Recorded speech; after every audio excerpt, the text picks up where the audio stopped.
हम आपका 7th same का फाइनल ईयर का सब्जेक्ट एमसीटी देख रहे थे। एमसीटी का फुल फॉर्म है मैनेजमेंट कॉन्सेप्ट एंड टेक्निक्स। और पहली बात ये कि ये पूरी तरीके से थ्योरी सब्जेक्ट है, पूरा थ्योरी है, कंप्लीट थ्योरी है। और इसीलिए ये बेसिकली एमबीए वाला सब्जेक्ट है ना। और इंजीनियरिंग मटेरियल इसमें नहीं होता एक तरीके से, आप मान के चलें, क्योंकि जो इकोनॉमिक्स से रिलेटेड मैनेजमेंट से रिलेटेड सब्जेक्ट होता है उसमें engineering material, core engineering material जिसको आप कहते हैं, इलेक्ट्रॉनिक्स से रिलेटेड जो आपका डिपार्टमेंट है, वो इसमें आपको नहीं ही मिल पाएगा। हमने स्टार्टिंग करी थी, हमारा टॉपिक था प्लानिंग। ठीक है, प्लानिंग में हमने पहले देखा कैरेक्टरिस्टिक ऑफ प्लानिंग। ठीक है, उसको हमने थोड़ा डिस्कस किया। उसके बाद हमने देखा नेचर ऑफ प्लानिंग। ठीक है, इसके बाद हमने देखा इम्पोर्टेंस ऑफ प्लानिंग। और लास्ट टाइम में हम डिस्कस कर रहे थे टाइप्स ऑफ प्लान्स। ठीक है, और टाइप्स ऑफ प्लान्स में हमने डिस्कस किया था ऑब्जेक्टिव्स, पॉलिसीज एंड स्ट्रेटजीज।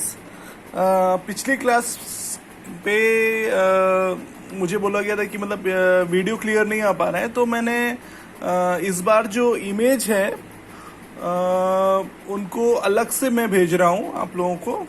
ठीक है, जिससे कि आपको क्लियरली वो चीज़ समझ में आ जाए, दिख जाए कि आखिर मैं क्या समझा रहा हूँ।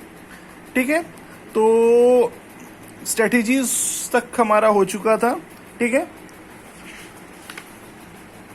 नेक्स्ट है हमारा इसी में प्रोसीजर्स। ठीक है, प्रोसीजर्स यानी कि हम अपनी प्लानिंग्स को इम्प्लीमेंट कैसे करते हैं। ठीक है,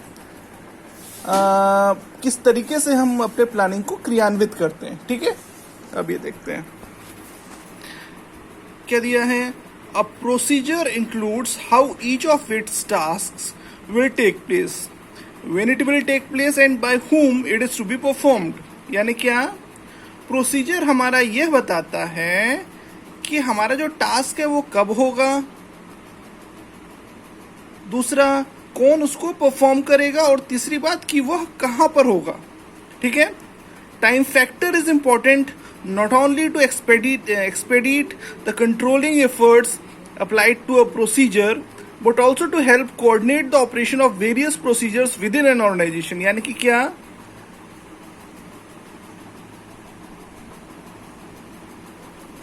इसके द्वारा क्या होता है, देखिए हमारी जो ऑर्गेनाइजेशन है, जो संस्था है, उसमें अलग अलग डिपार्टमेंट होगा, है ना। हर डिपार्टमेंट का अपना अलग अलग प्रोसीजर होगा, प्रोसेस होगा। ठीक है, तो सारे प्रोसेस को जो हम एक साथ इम्प्लीमेंट करते हैं, ठीक है, तो वो प्रोसीजर ऑफ द ऑर्गेनाइजेशन कहलाता है। ठीक है, once the procedure is established this can be used over again for accomplishing a particular work. अच्छा, जैसे एक काम को अगर किसी पहले टाइम में किसी डिपार्टमेंट ने ख़त्म किया है, ठीक है, तो नेक्स्ट वाले के लिए वो माइलस्टोन हो जाता है, वो टारगेट हो जाता है कि भाई इसको ऐसे ही ख़त्म किया जाता है। ठीक है, आपके सामने एक क्या कहना चाहिए,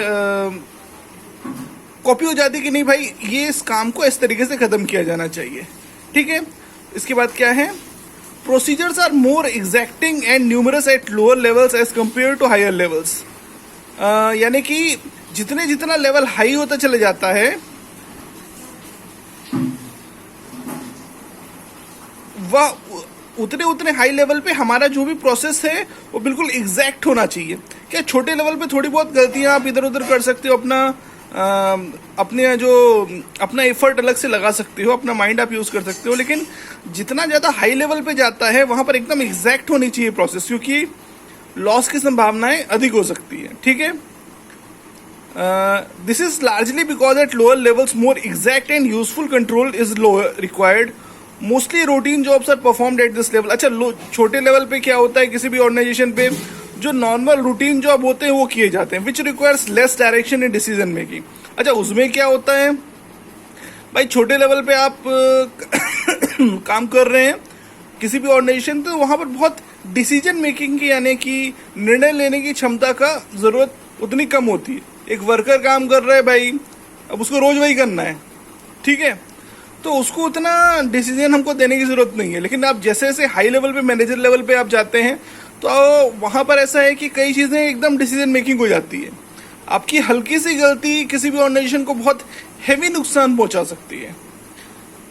ठीक है, जैसे कि इंडस्ट्रीज वगैरह में होता है कि एक हल्का सा लीकेज हो गया, ठीक है, हल्का सा लीकेज भी हो गया, तो अगर उसको अगर हमारे मैनेजर ने उसको टाल दिया कि नहीं भाई कोई दिक्कत नहीं, चला तो चल रहा है, तो उससे भी बहुत ज़्यादा हैवी नुकसान हो जाता है उन लोगों को, एक इंडस्ट्री को लाखों का नुकसान हो सकता है।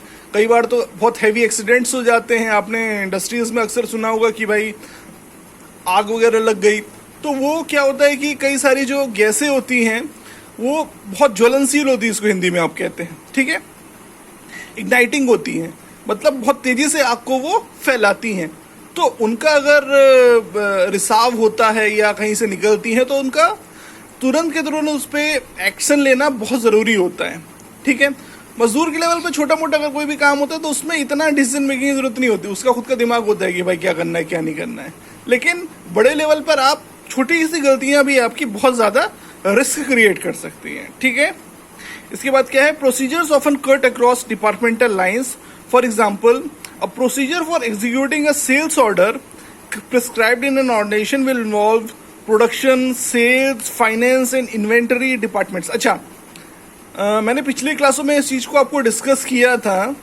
मैंने बताया जैसे कि कोई ऑयल डिपार्टमेंट की इंडस्ट्री होती है, ठीक है, तो उसमें भी जो सेल्स सेक्टर होता है, ठीक है, जो मार्केटिंग का सेक्टर होता है, वो सिर्फ मार्केटिंग से रिलेट नहीं करता, वो इससे भी रिलेट करता है कि भाई प्रोडक्शन कितना हो रहा है। ठीक है, ऑयल की फैक्ट्रियों में क्या होता है, कच्चा तेल मांगा जाता है, लिया जाता है, दूर दूर के जगहों से कच्चा तेल लिया जाता है, फिर उसको प्यूरिफाई किया जाता है असल में, ठीक है, उसको प्यूरिफाई करके फिर उसको सेल किया जाता है। ठीक है, तो इसमें डिपेंड ये करता है कि भैया चलिए ठीक है, अगर सेलिंग बहुत अच्छी हो रही हो तो भाई ठीक है, आप लगातार प्यूरिफाई करते जाएं, प्रोडक्शन आप बढ़ाते जाएं। लेकिन अगर सेलिंग नहीं हो पा रही है, आके सिर्फ इकट्ठा होता चला जा रहा है, तो उस टाइम पर आपको प्रोडक्शन जो है स्टॉप करना पड़ता है। ठीक है, सो सबके सब इंटरडिपेंडेंट एक दूसरे पर। ठीक है, this procedure will prescribe how a sales order will be executed, that is what will be the different steps in chronological order for this purpose. ठीक है, इसका मतलब ये है कि एक दूसरे पर हर चीजें डिपेंड होती हैं। प्रोडक्शन आप तभी बढ़ाते हैं जब सेल्स बेटर हो रहा हो। ठीक है, जब चीजें बिक रही हो तभी तो आप बनाओगे उसको, है ना। किसी भी दुकान में आप सामान अधिक तभी लेके आते हो जब भाई वो बिक रहा हो, है ना। इसी तरह इंडस्ट्री में आप प्रोडक्शन आप ज्यादा से ज्यादा तभी करोगे जब भाई चीजें सेलिंग आपकी बेटर हो रही हो। ठीक है, इसके बाद आप देखते हैं क्या है next topic, policy and procedures. A procedure simply provides guidelines to the action by prescribing how step wise action can be taken. ठीक है, अच्छा, प्रोसीजर बेसिकली क्या बताता है कि गाइडलाइन देता है आपको कि भाई हर स्टेप में आपको एक्शन कैसे लेना है, यानी अब ये करना है, अब ये करना है और अब ये करना है। ठीक है, policy on the other hand provides guidance for managerial thinking as well as action. अच्छा, पॉलिसी वगैरह में क्या होता है, आपने अक्सर देखा होगी भाई हमारी कंपनी की ये पॉलिसी है, यानी सोच हमारी क्या है ना, मैनेजर की सोच क्या होनी चाहिए। स्टेप्स वो नहीं बताता, वो गाइडलाइन आपको नहीं देता, लेकिन वो बताता है कि भाई सोच हमारी होनी चाहिए। जैसे कि कई कंपनी में पॉलिसी होनी चाहिए कि भाई आप इतने घंटे से ज्यादा आप काम ना कराएं तो बेटर है, वर्कर को कुछ चोट वगैरह लग जाए तो उसका आप बीमा वगैरह कराएं, इंश्योरेंस वगैरह कराएं, है ना, इस तरीके की अलग अलग चीजें। इसके बाद कहा, as a result it does not tell a manager how to do something, it merely channels his decision making along a particular line by delimiting his span of consideration. यानी कि क्या, ये पॉलिसी के विषय में बता रहे हैं यहाँ पर। पॉलिसी यह बताती है किसी मैनेजर को, पॉलिसी जो है किसी मैनेजर को यह नहीं बताती कि आपको करना क्या है ना, वह यह बताती है कि भाई आप इस तरीके से आप डिसीजन ले सकते हैं, ये नहीं कि आपको एग्जैक्ट यही ही लेना है। ठीक है, वो प्रोसीजर में आता है। Thus a policy is more flexible as compare to a procedure. आप हमेशा देखते हैं जैसे कि आप एक्सपेरिमेंट्स वगैरह करते थे, तो एक्सपेरिमेंट्स, इंजीनियरिंग के एक्सपेरिमेंट्स वगैरह आपने किए होंगे प्रैक्टिकल्स में, आपने देखा होगा एक प्रोसीजर होता है, तो प्रोसीजर आपको वैसे का वैसा ही फॉलो करना पड़ता है, तभी आपका रिजल्ट वहां तक पहुंचेगा, है ना। लेकिन पॉलिसी के साथ आप फ्लेक्सिबिलिटी कर सकते हैं। The difference between policy and procedure may be understood by an example. अच्छा, एग्जाम्पल है इनका कि पॉलिसी और प्रोसीजर के बीच में क्या अंतर होता है। An organisation may have a policy of granting its employees vacation. ठीक है, एक संस्था की ये पॉलिसी हो सकती है कि अपने एम्प्लॉयज को छुट्टियां देनी है।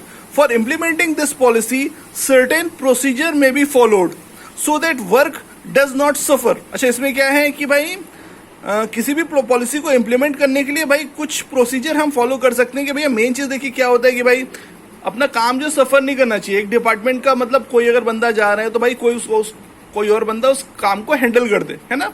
कहते हैं ना the show must go on, the work must go on, है ना, उस तरीके से। Employees get vacation by applying through certain procedure. इसीलिए कभी भी कोई भी एम्प्लॉय किसी भी ऑर्गेनाइजेशन में होता है तो उसको एक आप ऐसी छुट्टी लेके आप नहीं जा सकते हो, उसका एक कंप्लीट प्रोसेस होता है। उसको आप पूरा फुलफिल करेंगे भाई, इंडस्ट्री को ये लगेगा कि नहीं भाई अभी इस बंदे के जाने से एट ए टाइम हमको कोई नुकसान नहीं है, एक आध हफ्ता हम खींच सकते हैं या कितना भी दिन हम खींच सकते हैं, तभी आपको जो आपकी लीव है वो ग्रांट की जाएगी। ठीक है, आज के लिए इतना ही। Thank you.